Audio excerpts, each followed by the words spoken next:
Hi, everyone. I'm Julia Boorstin here for TechCheck, and I'm very excited today to be interviewing Serve Robotics co-founder and CEO Ali Kashani. Ali, thank you so much for talking to us today. Thanks for having me.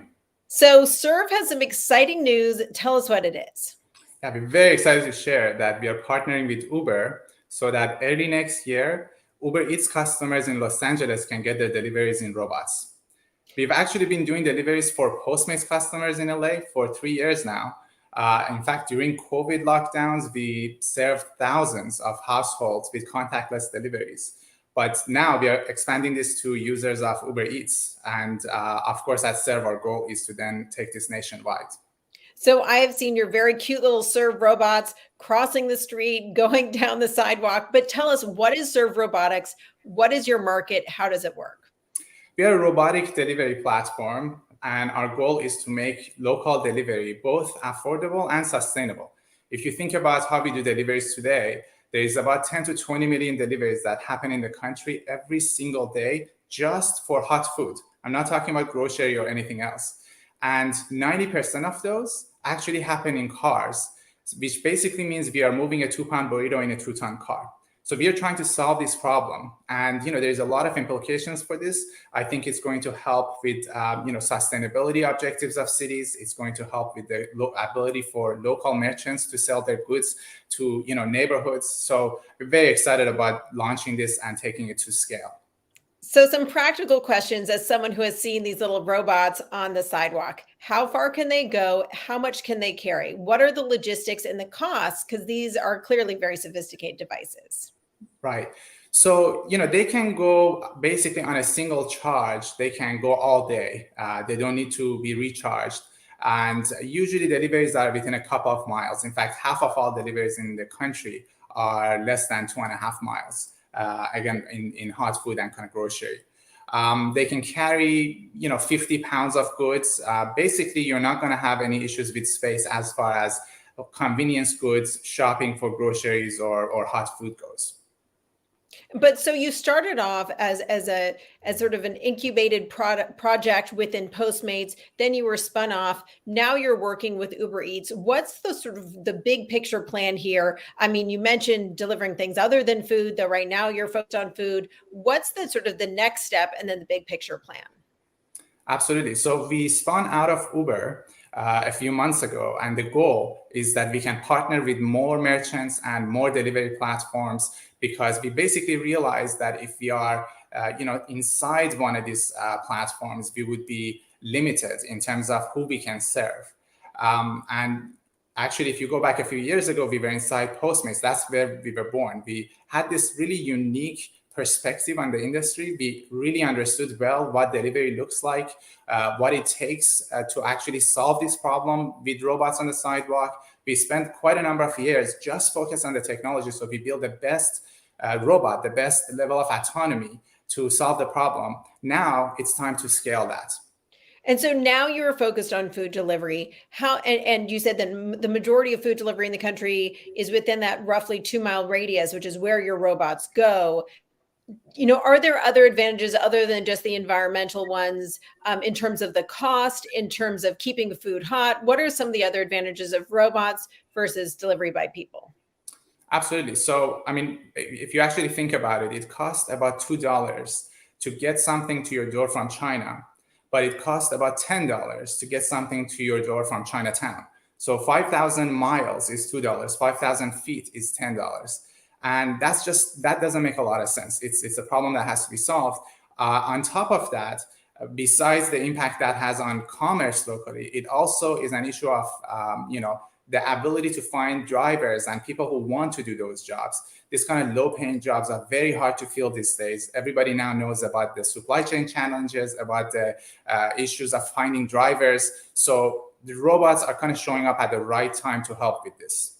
And so what are you thinking in terms of expanding beyond food delivery? Obviously, there are a lot of advantages of food delivery in that the distances are shorter. My favorite local takeout place is not that far. But what is the potential beyond that? And how much space do you actually have in these robots to be carrying things around? Is it possible that my family could order more food than would fit in the robot? Yeah, then you get 2 robots. if it's more cost effective and it's more efficient, then it's a problem that can be solved. But in terms of going beyond, if you think about things that we commonly use every day, from it starts with food and groceries, but any convenience items, any things like alcohol, there's a long list of things, parcels that we could be delivering. I actually like to think beyond that.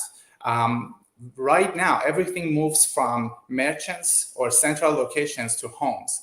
What happens if we actually bring this cost down and make it more efficient, where you can move things between homes or from homes to merchants? Imagine, let's say, buying shoes. I recently bought a pair of shoes. It was the wrong size. I had to wait a few days for it to get here, do all the hassle of returning it and getting a new one. Versus if I can actually order that shoe from a local store, it can show up in 3 sizes in a robot. I can try it on, put the 2 that don't fit back into the robot, and be done with it. So there's a lot of really interesting applications when we actually build this new kind of infrastructure for our cities. So interesting. I mean, I personally find returning things very frustrating for that very reason. But when we talk about building infrastructure for the cities, you have to wonder if these robots themselves are very expensive. Do you have people who are helping the robots? Are they fully autonomous? Do they need help if they run into trouble? And do these robots ever get hit by cars crossing the street? Right. So there is a lot of investment that we've made over the last few years into kind of creating the right technology. You have to have a certain degree of autonomy, but it's not like self-driving cars, because just to give you a sense, it takes, I think, 3,000 robots to have the same kinetic energy of a single self-driving car. So just from a safety profile and the amount of kind of technology that you need, this is an easier problem to solve that we have actually solved today. So we can take this to market, whereas self-driving cars are still years away from being reality. And there is a high degree of autonomy, which means a robot can do a lot of things by itself. But if it actually needs help, someone can remotely log in and get it out of that jam. And this is how you kind of make this very scalable and bring the cost of human involvement down. So let's talk a little bit about scale, and that means competition with Amazon. The other main company that's building these autonomous delivery robots is Amazon. How do you see competition with them? And do you intend to try to serve some of their competitors when it comes to things like local delivery?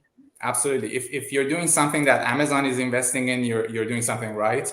Of course, Amazon is doing this for themselves right now, and we are kind of the answer to Amazon for everybody else, for everyone who wants to do deliveries and doesn't want to rely on Amazon's infrastructure or can't.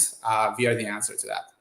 But so what's sort of the next step in terms of scale? Uber Eats does a lot of deliveries every year. It sounds like you're announcing the first step towards nationwide rollout. When will you be nationwide? How quickly can you produce these robots? And when will you actually be able to compete with Amazon and maybe say offer robot delivery through your service to maybe a Target or a Walmart? Right. So we are actually in conversations with quite a number of other platforms and retailers. Hopefully, we will have more announcements about that soon. But in terms of scale, the way we are looking at it is we want to move 5% of food deliveries out of the street in the next 5 years. That would remove about 100,000 vehicles off the streets of the country. And it obviously has a lot of other implications, as I mentioned, about local commerce. In terms of where we are today, we are ahead of every player when it comes to the technology. And in fact, I'm pretty confident we've done more deliveries than some of the folks that you mentioned. So we are going to continue to invest in this. I would expect that in the next 12 to 24 months, anyone in any major city in the US is going to see these robots around them. Fantastic. Well, I look forward to having some of these robots deliver me and my family some takeout. Ali, Kashani, thank you so much for talking to us about your big news for Serve Robotics, partnering up, bringing robotic delivery to Uber Eats. Thank you.